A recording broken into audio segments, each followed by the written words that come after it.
Hi guys, welcome to my channel. My name is Kyra and today I am bringing to you 4 looks, 1 palette with the Norvina Collection Volume 3 plus my review.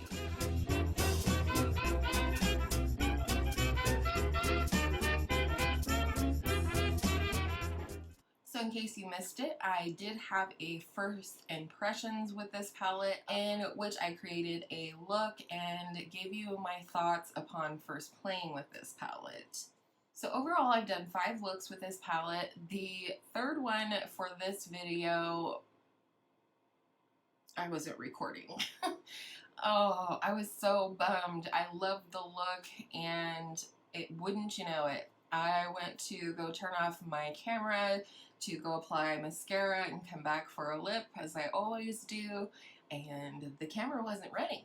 So, brownie points. So I did go ahead though and explain to you guys, or kind of walk you guys through how I created that look. Unfortunately, there is no demo. So, speaking of all that, let's go ahead and get into the looks and then we'll come back for my final thoughts. Diving into look 1 in the shade B5, which is a matte light apricot shade. Just placing this directly into my crease and then gradually working that up into the transition. Adding a little bit of color at a time and then blending it up toward my brow. Then going into the shade B4, which is a matte royal fuchsia shade. Putting this first on the outer V of my lid, or the outer third of my lid, and then tapping it up slowly into the crease, building the pigment a little at a time before doing any blending at all. And I took a very rounded approach to the shape of this eye, so I'm perfecting that shape as I go. Next, going back into B5, I am blending out the previous fuchsia shade. Just want this warmth to just kind of peek out from behind the fuchsia. And then I'm taking a clean brush and blending out the edges. Going back to B4, which is that matte royal fuchsia, I am deepening up the outer third to half of my lid and winging it out a little bit at this point. Not for sure why I chose to do that. Going into E5, which is a metallic magenta with pink iridescent shimmer. I'm placing this on the center of my mobile lid and just building it up gradually using a pressing and swiping motion. Going into D5, which is a peach nectar with gold sparkle, I'm placing this on the inner third to half of the lid, and I'm pulling that up into the crease as I like to do, just to add a little lift, and also blending the peach with the purple. Going back to BE5, which is that matte apricot shade, I'm just doing one final blend, making sure again that warmth is peeking out, and then taking that same B4 fuchsia shade on the lower lash line with a smudger brush. And then finally going into C1, which is a metallic sparkling white wine. I'm placing this on the inner corner, pulling it up in front of the peach shade, and that is it. Get ready for the final look, and here it is. I really love how this look turned out. I love peach and purple of any kind together, and I finished off the look with the L'Oreal Color Riche in the shade Saucy Mauve. Here's the look in natural lighting as always. I hope you enjoyed this one. Let's move on to number 2. Kicking off look 2 with D1, which is a matte warm cider shade. Just working this into the crease and on the outer part of the lid as a transition, building it up gradually, placing the bulk of the pigment in the crease and blending it up toward the brow. Then going into A3, which is a matte harvest pumpkin shade. I'm putting this into the crease as well, really blowing this out as much as possible, and I really love this shade a lot. Next is E2, which was a matte Merlot shade, better than Oxblood, I'd have to say. And I'm just placing this on the very outer third of the lid in a V formation, if you will, as well as running that along the outer third of the lower lash line. Back to the first shade, A3, and I'm just going back in to blend and make sure there's no harsh edges after adding the Merlot shade. B1 is a metallic aqua shade, but first, glitter glue. And I just applied this aqua shade to the inner 2/3 of the lid. It's so foiled and gorgeous, and I'm building it up very gradually and then using the good old phalange to punch up the opacity at the end. Then going back to D1, I am just making sure that there's a blend. Back to A3, and I am using that to blend out the Merlot shade on the lower lash line here. Back to B1, that aqua shade. I am taking some Fix Plus and wrapping that around my tear duct here, and making sure it's blending with the matte shades on the lower lash line. Going into D2, which is a pale peach with gold sparkle, I'm placing this on my inner corner and again pulling that up in front of the aqua shade. And then last but not least, C1, which is a sparkling white wine shade, metallic. I'm placing this on my brow bone. And here's the final look. I love how this turned out. I love mixing cool and warm tones, and I finished off the look with the NYX Pinup Pout in the shade Resistance.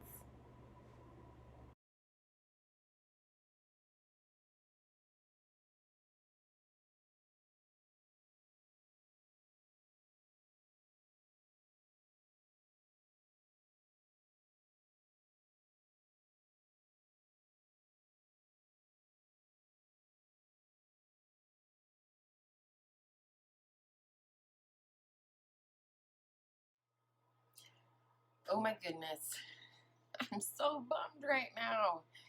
I just filmed this look, this beautiful look that I'm very excited about, without my camera turned on, so it didn't film.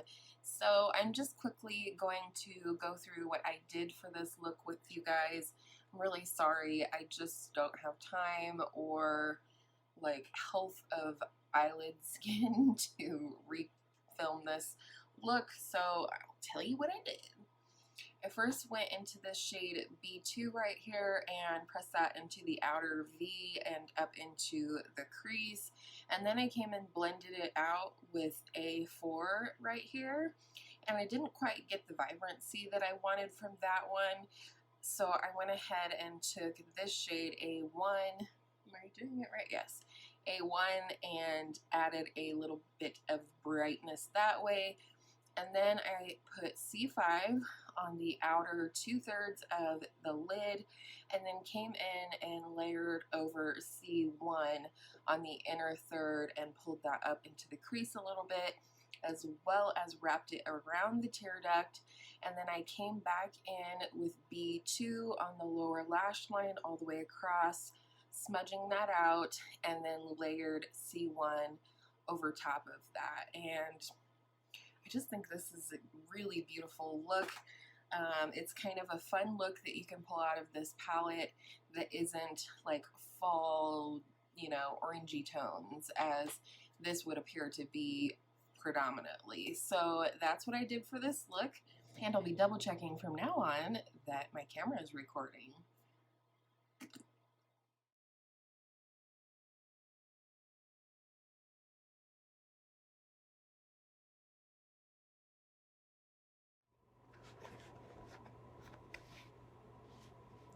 Last but certainly not least, we're starting off with the shade E3, which is a matte, vibrant coral color. And I'm focusing this right in the socket of the eye toward the outer part of the eye and just intensifying this as I go and rounding the shape out. Then going into E4, which is a matte dandelion yellow, I'm putting this on the inner part of my crease, building it up gradually with a dense brush and then bringing it to meet and blend with that coral shade. And this yellow was very opaque. Going into C4, which is a matte mulberry shade, placing this on the outer third or so of the lid in the outer V and using a small dense domed brush to bring it right up to meet with the crease. Then going back into the shade E3, which is that coral shade, I'm just making sure that everything is blended, working my way around the mulberry shade so as not to bring it up into the crease, but also making sure it's all blended together. Going into B3, which is a matte pink, very original. Starting off with my NYX Jumbo Eye Pencil in the shade Milk, and just drawing this on the inner 2/3 of my eye. Then taking a very flat synthetic brush, I'm kind of carving out my crease with this, and I was really surprised how well it worked. And then I'm going in with that vibrant matte pink and just building it up slowly on top of the sticky white base. This did take a little bit of building, and it's definitely not as vibrant as it was in the pan, but I still really love this shade on the lid mixed with that mulberry shade and then set off by the yellow and the coral up in the crease. Going back to C4, which is that mulberry shade, I'm re-intensifying that outer third of the lid and then bringing the same shade down onto the lower lash line, going all the way across, just lightly smudging it back and forth. And then going into the shade D5, which is a peach nectar with gold sparkle, placing this on the inner corner of my eye and then pulling that up in front of the matte dandelion yellow shade. And this is the completed look. And I'm a weirdo, and here is the final look with liner and mascara, and it's almost all matte. I paired this with the NYX Butter Lipstick in the shade Ripe Berry. I hope you enjoyed all 4 of these looks. Let me know down in the comments which one was your favorite. And you know what? Overall, this is a good palette. I'd like to start off first by saying if I had to answer right now, today, which was my favorite palette of the 3, I'd like to say that it is this one because it's the color story that speaks to me the most. But I actually feel more close and bonded with the first palette, the Volume 1, which I probably should have out. And I find that really funny because this is really not my color story, or at least where I tend to lean toward. And I honestly kind of thought that the second volume would maybe be my favorite, or the third, because I do love me some blues and some greens, and there's certainly plenty in here to play with. Right now, at this date, this is probably my least favorite. Ultimately, it's possible that I feel more bonded and whatnot to the first one because I did 8 looks and then some with that palette for my 8 looks 1 palette.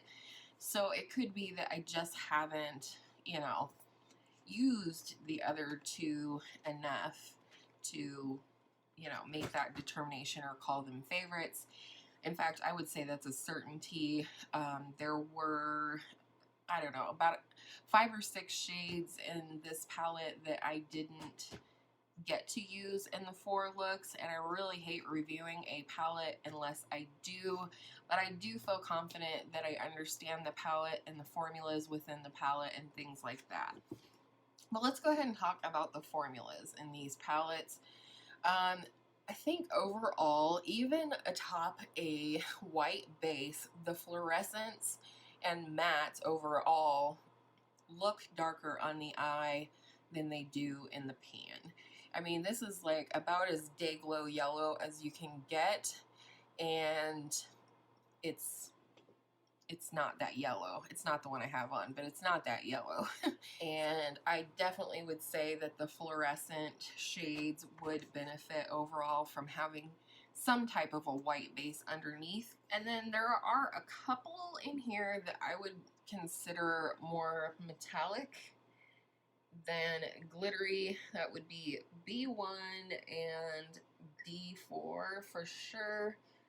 Maybe C5 here, but there's a lot of chunky glittery shades in this palette. This one, this one, this one, this one.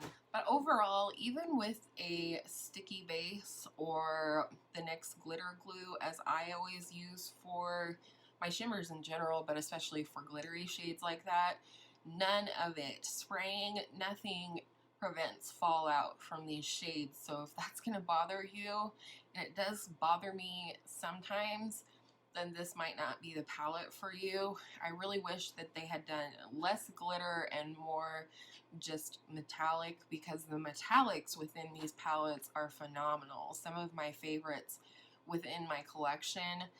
But these glittery shades are really kind of a pain in the ass. It really limits what you can do with them. I don't like the glitters as much on the inner corner as I do a nice metallic or satin or even a matte. In terms of pros and cons with this palette, I think one pro, like I just said, was that there are quite a few neutral shades, if you will, to kind of stand on. I mean, you have a couple of different more burgundy shades, which some might not consider neutral, but I think they're more neutral leaning. And, you know, I think there's a lot that you could do with this palette overall. The versatility in terms of mixing and, you know, trying different applications with the colors. I think this palette is very versatile that way.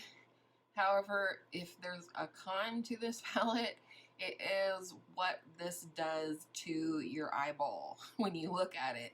I think this palette is probably the most confusing of the three palettes. I think the blue palette, the second volume, was a little more straightforward because there was a lot of similar tones in that palette, as in medium bright to bright even. Whereas this, you have, you know, different levels of different shades, different hues, if you will. And I think just looking at this might be super confusing for a lot of people. I definitely think the amount of glittery shades that are in here are a con to me. As much as I love glitter, I want glitter that will stay on my eyeballs and not adorn my face. Let's talk what makes this unique out of the three palettes. I think this one is unique because it was, I think, the most direct color story that Norvina made here. This one is very autumnal in its color story, and even the shade names are things like Harvest Pumpkin and things like that in here. So I think she really had a very, very clear vision with this one that it was meant to be a fall palette. And I will tell you, I cannot wait to wear this all fall long. I have not even scratched the surface with this palette in terms of the like looks that I can do with it. Favorite and least favorite shades in the palette. Oddly enough, I really like this shade, which is C4 right here. It's actually more of a berry plum. It's the one that I have on the outer V and into the crease of my eye that you would have seen in look 4. I really love that. And then the one right underneath of it, which would be D4, is this beautiful, like, pumpkin metallic orange, but it's like a soft metallic. But I also really loved this shade right here, which is the shade that I used all over the lid in look number 2. As with all three of the palettes, I really love these like coral orange shades. And then last but not least, who would this palette be ideal for? I think, for one, someone who is very into warm tones. I mean, you do have some cool tones in here, but I think you really have to like warm tones in order to like this palette. Maybe somebody who is more neutral but trying to get into colors, because you do have some neutrals in here with which to stand on and then just practice and play with adding pops of color. I think if this inspires you, this is perfect for you. And it certainly inspires me. I cannot wait to play with this one more. Sorry that I couldn't do 8 looks 1 palette with the second 2 palettes like I did with the first. I really would have loved to, but with allergy season, it's just not doable for me right now. You can see the texture on the inner third of my eyelids. It's not pretty. So that is it. That is my review of the Norvina collection volume 3. I really enjoyed playing with this palette. I will definitely be using it all throughout the fall season and into winter too. I love the plums and the berries and things like that in the winter as well as any time of year. I really didn't play a lot with the neutrals in here, so I'm excited to do more of that. And that's it. I want to thank you all so much for spending part of your day with me here today. Sorry I'm a little off today. I will be brand new tomorrow. And with all of that said, I hope all of your makeup days are absolutely beautiful makeup days, and I will see you in my next video real soon.